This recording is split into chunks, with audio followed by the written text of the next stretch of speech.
Hello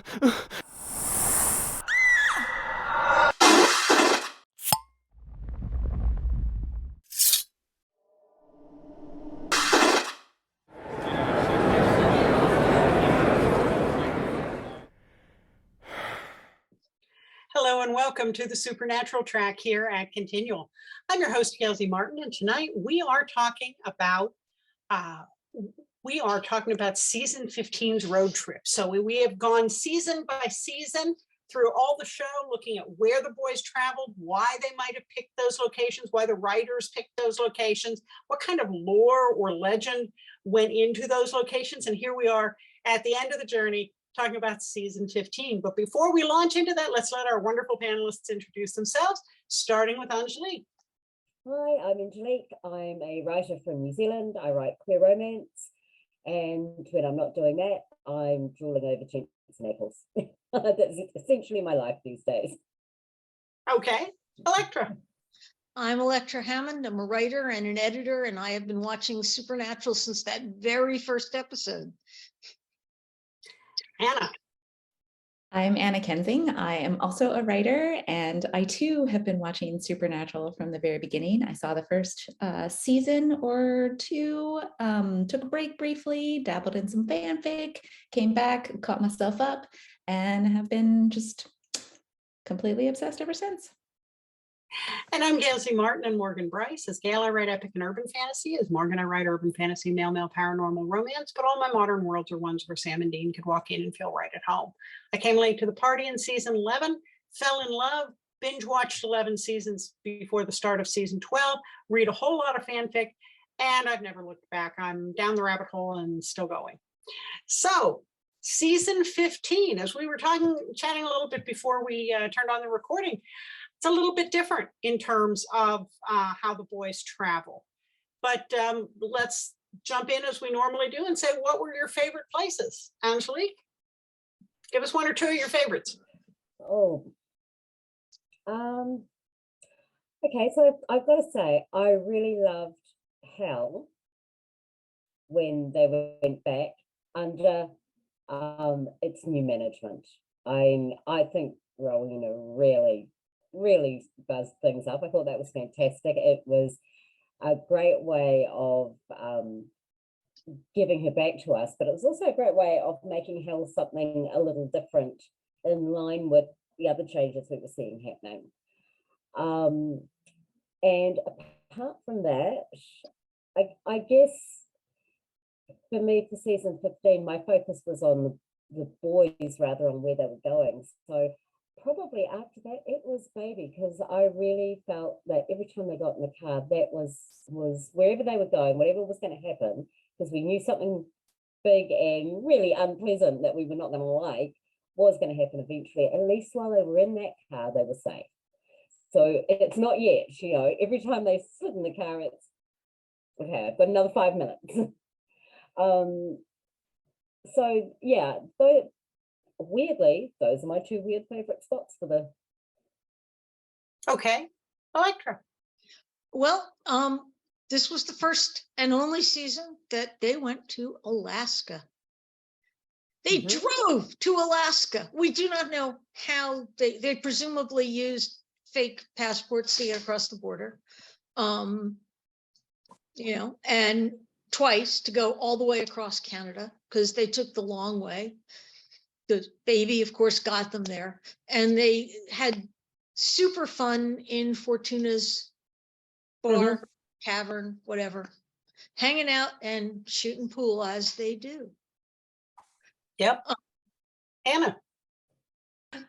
So yeah, they didn't, I think that in season 15, there really wasn't kind of the focus on the road trip conceit the way that there had been, especially in the earlier seasons, but they did go to some interesting places. And so they spent the first few episodes in Harlan, Kansas, which is a real town, although it's kind of a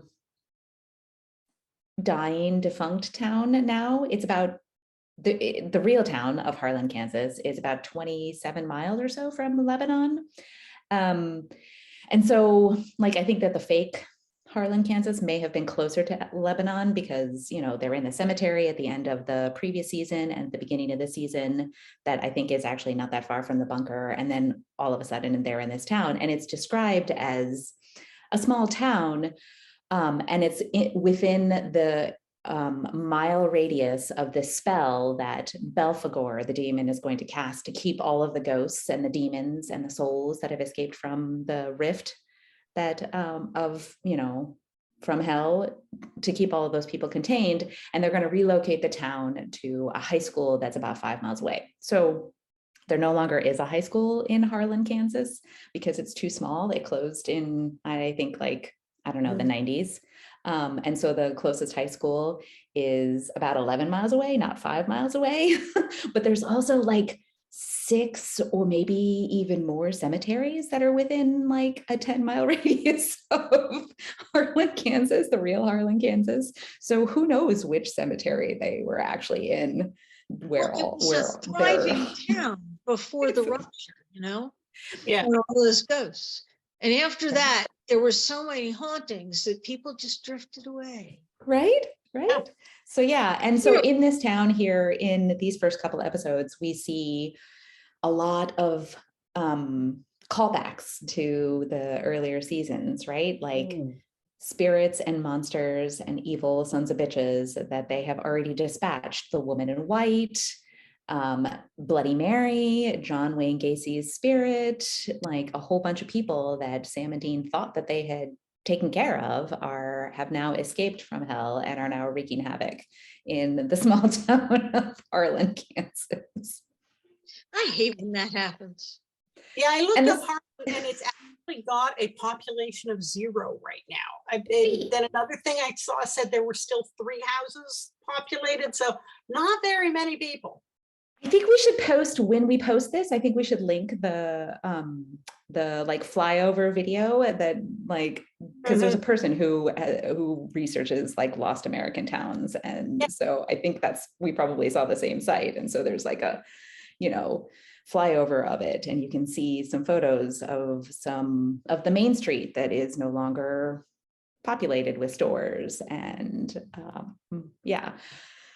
So yeah, and then the cemetery that they're at has a crypt in it in the show, where the name on the crypt that they shelter in and take refuge in, and then Rowena does her spell in, has the name Carver on it, which is a you know, reference to showrunner and writer Jeremy Carver. So I liked these episodes and this particular homage.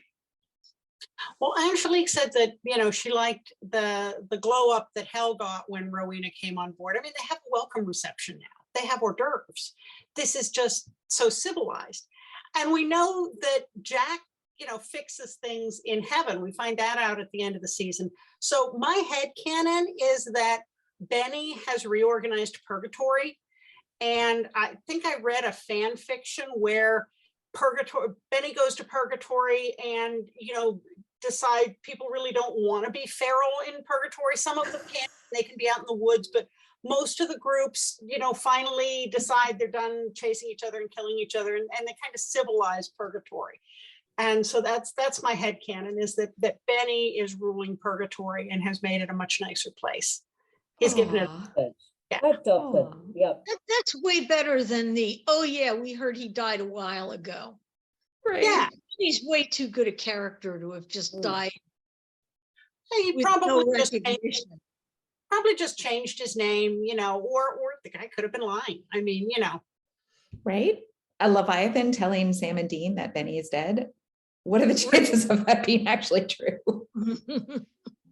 Well, there's that too.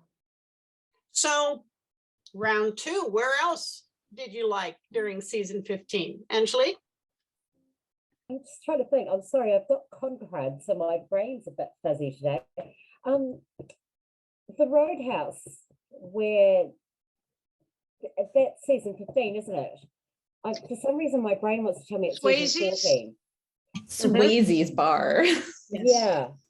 And I have so many issues with that episode, mostly because, despite myself, I really like it. But it annoys me because Dean can sing. And we've had 14 seasons where Dean can't hold a note and suddenly he can sing, and that just really bugs me. But I thought that was really nice to throw him in the setting, but actually just see him kind of as the guy he sort of wishes he can be, in that place that he likes, if that makes sense. So, you know, Dean sees himself as the ladies' man and the rock star and all, and then when he's in the spotlight, he's suddenly like, I hate you, I don't want to be in the spotlight, which we all know, but he clearly is late to the party. And I thought that was a really nice, a nice setup, my issues around his singing aside. I thought it was a great song to give them. My only regret is I do wish Sam had been actually in the bar when he did it. I really can't explain why, other than it needed Sam to be there to see Big Brother being, you know, himself, his true self. See, I love this episode. Oh, go ahead. My headcanon on why we never saw Dean sing well before that was he was intentionally singing badly to annoy the crap out of Sam. That this Agreed. was a thing, I will buy Sam that. knew he could sing better, but Dean was going to sing off key to annoy Sam. Agreed. Also, we have occasionally heard him sing pretty well. Like he sings lullabies to children, and he's actually pretty good at it. Mm-hmm. Yeah, that too. And then the episode in season 10 when he's a demon and he's in the karaoke bar, like he was unbelievably drunk then, right? Like he'd spent the entire time of being a demon, like just pissed as hell, right? So I think that he can sing, and I completely agree with you, Gail, that he was singing off key just to annoy Sam. I love this bar.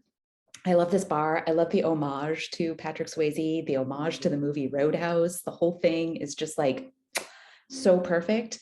Texahoma, Texas is also a real town. It's also a real town in Oklahoma. It's a divided city. It sits on the border between Texas and Oklahoma in the Panhandle. And it's really small on both sides of the border. It's another one of those towns that like used to be bigger than it currently is.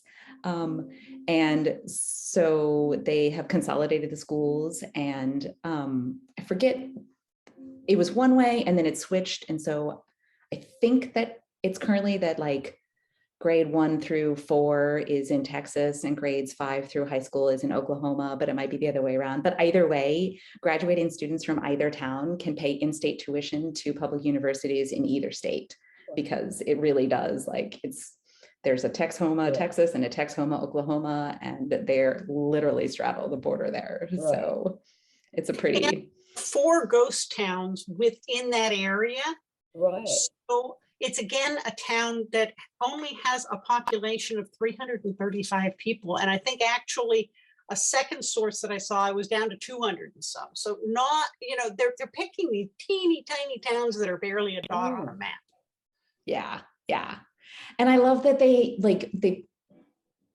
I love that the work that they put in into creating this bar, all of these shout outs to, you know, like brands that the show has used, like El Sol beer, Margie Kugel beer, just all of these things. And then there's some family business beer that Lee is drinking as well, which is an homage to Jensen's, you know, beer company, brewery. So the whole episode was just, and I agree. The only thing that was the only sort of flaw in it is that Sam wasn't there to hear Dean sing. Yeah. And I like that they chose the Jennings song. I thought that was a very corny but very sweet choice. Yeah.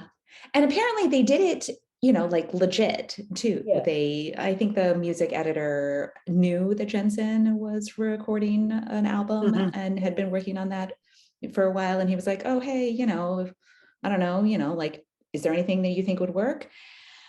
And so like the the music editor knew and picked one of Jensen's bands, one of the radio company's songs, but also like played it for the whole rest of the team without mentioning that it was radio company.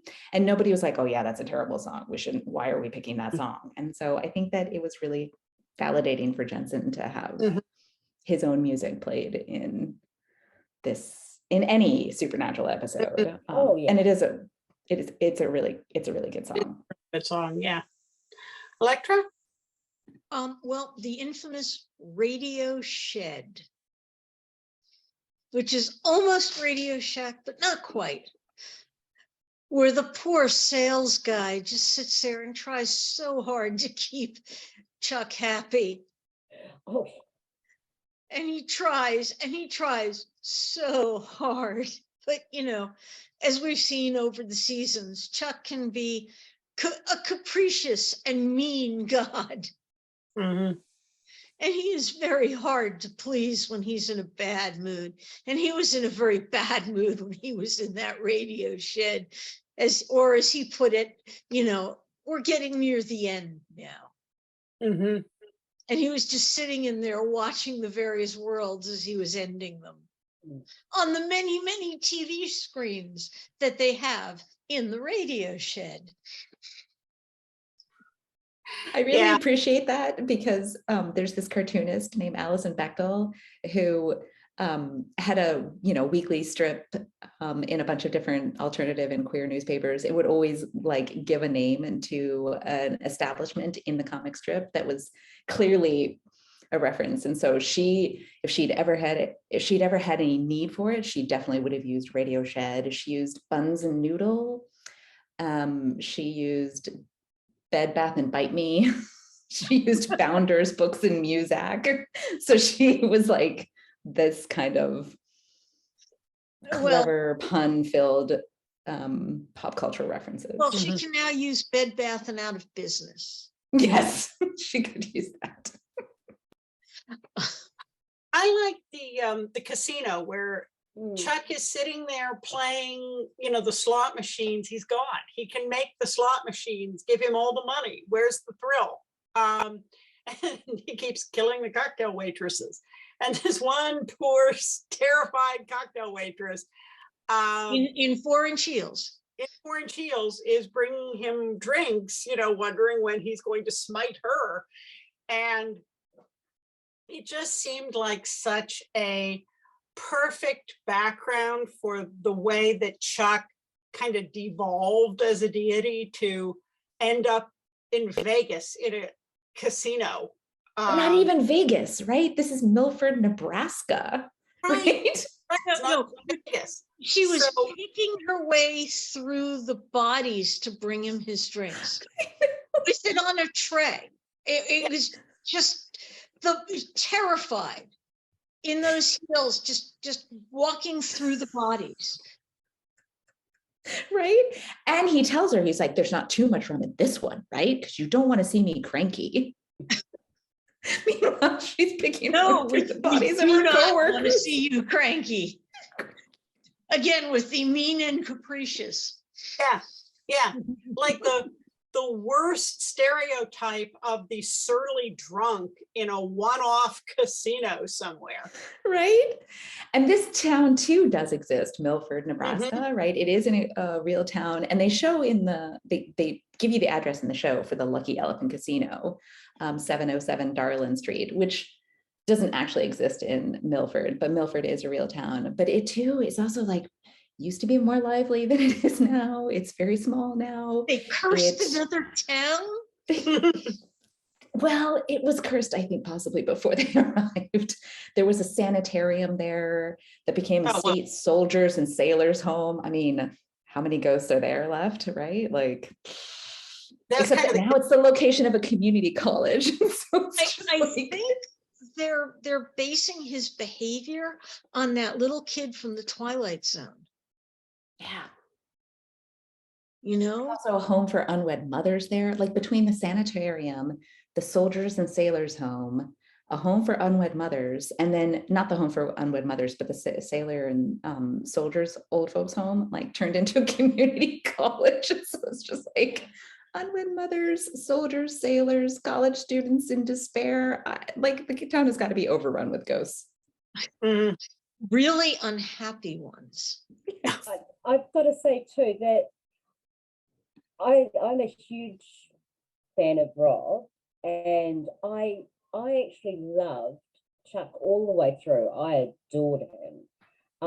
Even when he was whiny and annoying and a pain in the neck, and then season 15 came. And I have yet to forgive him 3 years down the track. And the joke in my house with my daughter is that I really like Rob Benedict, but I'm still not sure I could actually see him in the street, not walk up and punch him in the face. He upset me so much in season 15. He just nailed that performance the whole way through.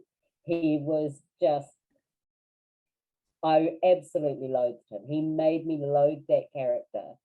The only other character I've come close to loathing as much was Lucy, and he did a fabulous job. Yeah. Taking I don't know. It'd be the hard to make me loathe anybody as much as Metatron. Oh yeah, agreed. Metatron is No, hands down the worst. I just cannot forgive Chuck. I'm just stuck.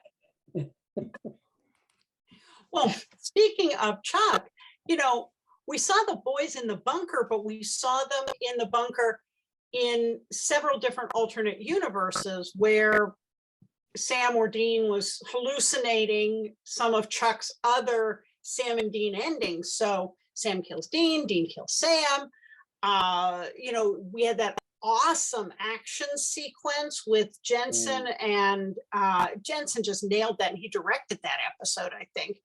And Benny showed up briefly, and it was an amazing action sequence, but all those red sequences in the bunker. And then, we'd seen this lovely picture of Dean that was kind of backlit, and he looked so nice. And then we find out that Sam was lighting him on fire because it was, Samifer. And so getting to see all that happen, I think we finally got the action scene in when Dean kills Sam with the first blade. I had read somewhere that they wanted to do a big knockdown drag out fight in that episode when Sam, when Dean goes after Sam with the hammer, but Jurd had hurt his shoulder, so he couldn't do a big fight scene. And so I wondered if that, throwing Sam off the balcony and landing on the war table and that whole knockdown drag out was the fight scene that they wanted to have, because that was a pretty awesome fight scene. It was. It felt every blow. Yeah, that was pretty amazing. So where else? Go ahead, Elektra. We did see parts of the bunker that we never saw before, because we spent an inordinate amount of time in the bunker. We got to discover that you could reboot the bunker. Yes. And that turned, and we discovered that the war table had other uses besides being a map. It could light up. It could tell you where the monsters were. I mean, the telescope in the corner, it did things, although we never really did discover what, other than, ooh, that's bad. I think it was supposed to look at the other, I think maybe it was supposed to look at the other worlds that Chuck had created, and the reason why you couldn't see anything was that Chuck was destroying them. Maybe.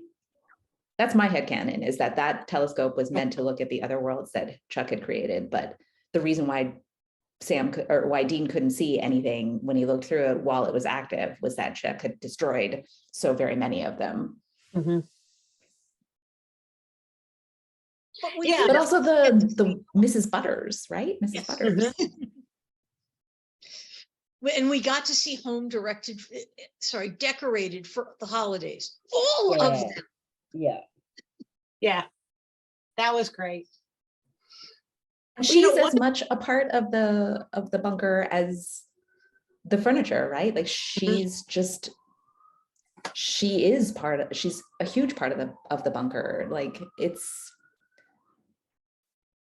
it's sort of too bad that we didn't get more of her because Mm. but it seems like she was built, the bunker was built with her, built around her. She was, sort of literally part of the woodwork of it. And so that was kind of nice to see. Yeah. Yeah. It And couldn't work they- at full power without her. Yeah. And that reminded- took a huge sacrifice for them to give her up.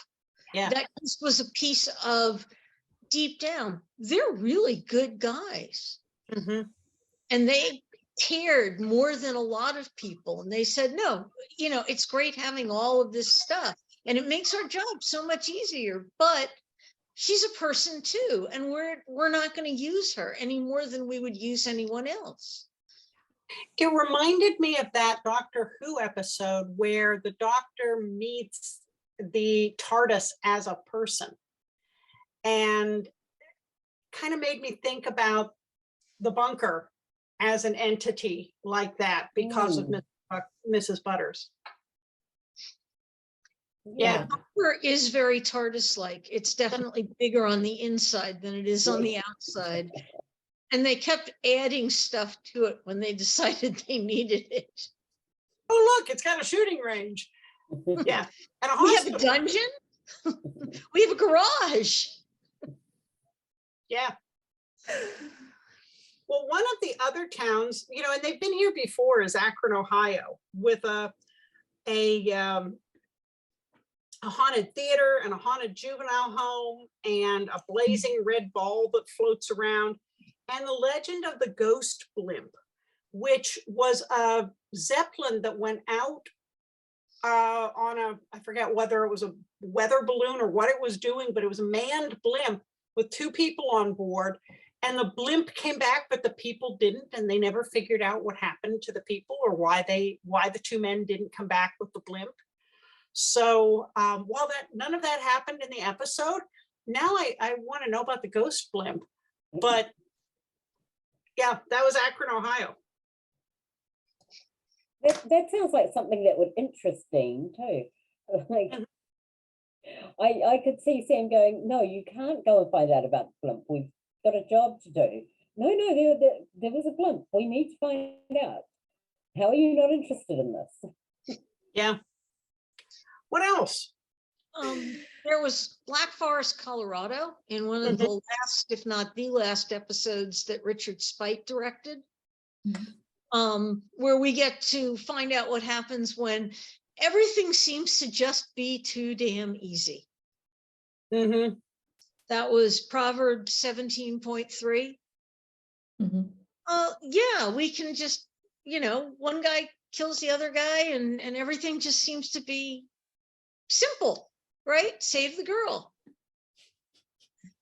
Right? Well, maybe not, but yeah, our lives are never that easy. Yeah.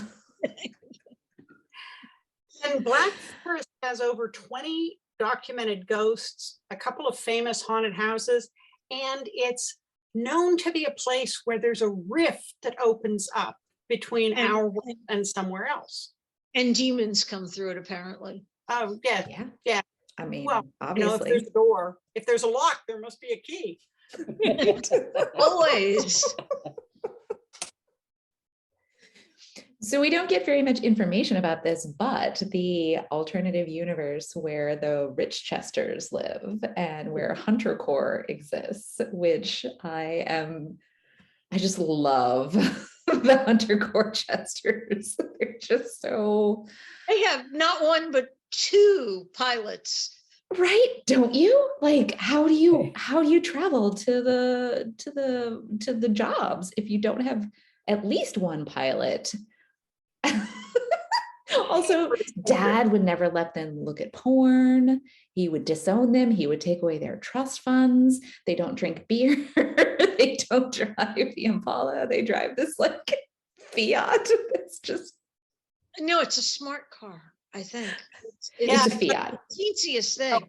It's a Fiat and it's adorable. And it's like, I watched that episode and then I was sort of, walking around in my neighborhood. I don't know how they fit because I watched that episode and then I was walking around my neighborhood and there had been for a little while an Impala at the end of my block, like at outside of a, auto shop, and it's clearly a project car, and, like it's got some rust, and it's clearly not the Impala that Dean would have taken care of, but it's definitely an Impala. And then like 3 blocks up the other way is the same mint green Fiat. And I'm like, oh my God, I'm living in an episode of Supernatural here. So yeah, and I look at that car and I know how tall those guys are, and I'm like, they do not fit. They do not fit. AU Winchesters are like a foot shorter, because otherwise they cannot fit in that car. But I just, Sam and his man bun and his scarf, and Dean and his collared Oxford shirts and his vest, and how both of them are sort of looking at the flannel like, I'm sorry, what? And neither of them wore socks. Neither of them wore socks. So I would have liked to have seen more of this world. Sit here and drink beer and watch porn and hunt monsters. I mean, that just sounds like they've got it made. And you want us to sit here and do that in case God checks on you? I mean, it is a little bit sad that their dad. Yeah, because you have to sneak off and do something, and you just want us to pretend to be you. Right? It is a little bit sad. Like, we sort of gloss over this. It's sad that their dad didn't make it through the rift that they made it through. Because that John Winchester sounds a little different than the John Winchester they were familiar I with. maintain that we can have a discussion about whether that John Winchester is the one we meet in The Winchesters, because he seems pretty together.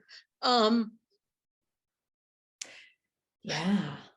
But they And end so up, I'm hopeful that So, the Winchesters did make it to Rio, and that everything is fine, and they're just living it up there. And they may put on a little bit of flannel every now and then, just to sort of like remind themselves of what it would be like. To role play. Exactly. Well, folks, believe it or not, we have run. fun. Is there anything else that you're dying to tell us about? Because we're coming up to the end of our hour. Is there something we didn't cover? So I'm the weirdo in the room who I love the bridge at the end. Yes. There's one absolutely more. love the bridge at the end. I thought it was a fantastic scene. Yes. And I thought the setting was perfect. Yeah. It was such a lovely wraparound and such a lovely way to do it. And like everybody else, I was sitting there holding my breath, waiting for him to just say the word so that we knew he was there. And to have set it on a bridge, bring it full circle back to that first episode was just, I thought that was beautiful. Yes. And to end it, in this version of heaven where they're together and they're happy and they're together. Yeah. Well, and let's not forget Harvell's Roadhouse, where we didn't get inside, but it's there in heaven, perfectly preserved. Somewhere. And Baby, we're still driving around in Baby in heaven too. Yeah. One other place we didn't mention there is Death's Library, which is also pretty tricked out and pretty fun. And very, very cool looking. I mean, just the way they set it up to be so sterile and yet so endless looking. I want to go through there and get Death to show me some of those books. Particularly for some politicians, maybe, because they look like they might be kind of cool. Just curious about the possibilities, since it shows every possible death. Yeah. Right. This is true. Right. Well, folks, we have had what a long, strange trip it's been. 15 seasons of looking at where the Winchesters have gone. So thank you so much for being part of that. And let's do a quick round to let people know where they can find you online. Angelique? You can find me at angeliquejurd.com and all the usual social media places just by checking out my name. All right. Elektra? You can find me at untilmidnight.com, and on Mastodon, I am Elektra at Wandering Shop. Very good. Anna? Also, you can find me at my website, annakensing.com, and at most of the usual social media sites, although my participation waxes and wanes depending on how much I'm procrastinating writing, including at TikTok at Anna Kensing Books. Okay, and I'm pretty easy to find at gailzmartin.com, morganbryce.com. I'm on social media under one or both of those names. So if you spell them right, you'll find me on pretty much all of the main platforms. I run the Supernatural TFWNC group here on Facebook, and I am a columnist for the Winchester Family Business Blog. But most of the time, you find me here on Continual. So thank you so much to our wonderful panelists. And thanks to all of you for watching and listening. There will be more Supernatural coming up soon. So we'll see you online.